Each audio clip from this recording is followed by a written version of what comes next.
Welcome back to TesLUCKY, the YouTube channel where you can follow the adventures of Lucky the Tesla.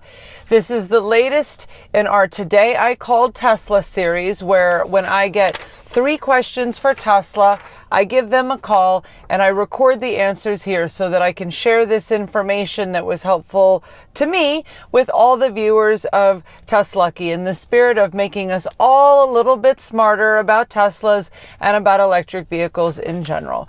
And speaking of that, before I get started with today's 3 questions, as it relates to our channel in general, if you already love Tesla, like we do, if you are thinking about buying a Tesla, or if you're just curious about electric vehicles in general, please subscribe to our channel, TesLUCKY.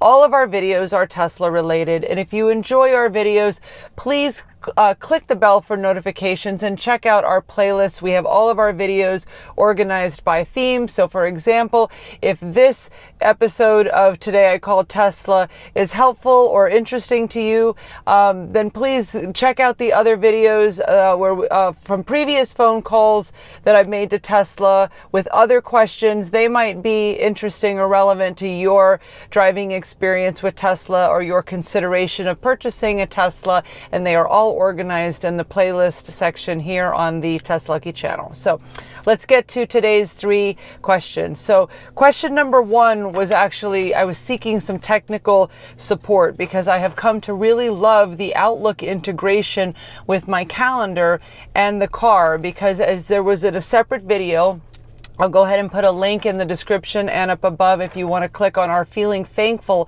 for the Outlook integration feature with Tesla. There's a couple of really nice conveniences for people who like the Outlook calendar. First of all, every time I get in my Tesla, my Outlook calendar comes up on the screen and gives me a reminder of like what's going on that day, that afternoon, that evening. It happens every time I get in the car, which is a setting in the MCU that you can set if you watch the Feeling Thankful video. And then also you can now navigate, if there's the address is in there, you can just tap on where you're going if you have a meeting, and the navigation will automatically kick up. So somehow over the last like 2 or 3 weeks, the integration with my Outlook and Lucky the Tesla was lost. And I tried everything that I could think of to get it working again. I checked all the settings, both in the car, I checked the settings on the phone, and everything that I was trying and get this reconnected wasn't working. So I called Tesla, and by the way, my hold time was 13 minutes on the call. So it wasn't instant like the last couple times that I called, but it was still fairly reasonable. It was after 5 o'clock when I called, 13-minute hold time. So the person was able to help me within a matter of like 4 or 5 minutes. They gave me a really great suggestion that when I heard it, it should have been obvious to me. I should have thought to do this when I was doing my own troubleshooting, but ultimately deleting the Tesla app, going in and re-downloading and re-logging into the Tesla app, and then checking the settings in the app to make sure that the Tesla app had permission to access my calendar did the trick. So I was very happy that it was something simple that could get this feature working again. And I did want to just share this. If anyone is having trouble with your Outlook, if you've given up and maybe you didn't feel like calling Tesla for troubleshooting, try deleting the Tesla app and logging in again, and hopefully that would bring back your Outlook calendar as well. So that was question number 1. Question number 2, I wasn't too hopeful that I was going to get an answer to this question, but I asked anyway out of sheer curiosity, and I wanted to see what the Tesla statement would be. But I asked when the Model Y was going to be available for test drive, and Tesla told me that they don't have any dates yet on when people will be able to go and test drive the Model Y, that the only info they have is that summer 2020 is when deliveries of the Model Y are expected to begin. There's been a lot of news coverage about that.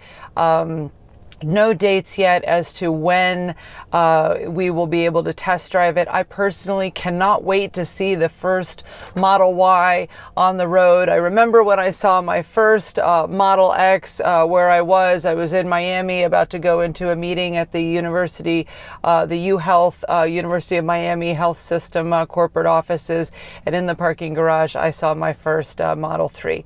I wonder where I'm going to be when I see my first Model Y, but I can't wait for that to happen. But no information yet on test drives. Okay, so question number 3, and I want to preface this with a question to the viewers as well. How many viewers of TesLUCKY have Apple Watches, and how many of you have figured out a way to get Tesla data on the charging or any of the functionality with the Tesla app on your Tesla watch? I posted this question probably 2 months ago in the Tesla Divas Facebook group, and I got a lot of great suggestions, and then frankly I got busy with other things and I never got back to it. But there are some third-party apps that you can use to access the Tesla data through the Apple Watch. But the question I had for Tesla is, why isn't the Tesla app Apple Watch friendly, and what is Tesla's plans for the future as far as making the Tesla app Apple Watch friendly, so that I could look down at my battery, at a supercharging stop, look down at my watch, and see where my battery is on the charge. So unfortunately, Tesla said they have no info on this topic. And they just said we can put it in the suggestion box. That's actually 2 times this month that somebody from Tesla mentioned the suggestion box. The other time was when we were talking about where the published artwork goes when you doodle in the MCU, and that should be published somewhere on the internet. And they were putting that in the suggestion box. So this representative told me that we could put into the suggestion box that I, as a Tesla owner, would like to see the Tesla make the Tesla app Apple Watch friendly. So I asked the gentleman what works better, the Tesla suggestion box or tweeting Elon. And then there was about 3 seconds of silence and then a chuckle. And he said, well, of course you could tweet Elon about the Apple Watch. We know Elon is a little bit busy, but there are some lucky people in the world that get their tweets answered by Elon. Any of you viewers of TesLUCKY ever get a tweet or a retweet from Elon? Please let us know and tell us that story. Tell us about your Twitter experiences with Elon, if you've had any direct experiences. But anyway, the gentleman said that he thinks the Tesla suggestion box works better than tweeting Elon because it is sent directly to the engineering team who works on making the Tesla driving experience and the Tesla app experience better. So hopefully the engineers of Tesla will see this in the suggestion box and realize that the Tesla app extending that functionality to the Apple Watch would be a tremendous benefit to Tesla drivers. I bet there are many people who appreciate the technology of Tesla, the technology of Apple, especially the watch, and want to see these two communicate finally. So in the meantime, I am going to go back and take a look at the suggestions from the Tesla Divas on my Facebook post and see if I can figure this out on my own while we're waiting for the engineers of Tesla to open the suggestion box and get on this. And if you have any tips or tricks or relating to the Tesla app features in the Apple Watch, please leave them in the comments below. So thank you very much for watching today. I Called Tesla. Would love to hear your thoughts or any questions that you would like me to add to my list for my next call to Tesla. As soon as I get to 3 questions on my list, I give them a call. Have a wonderful day. Peace out, YouTube. Thank you for watching TesLUCKY.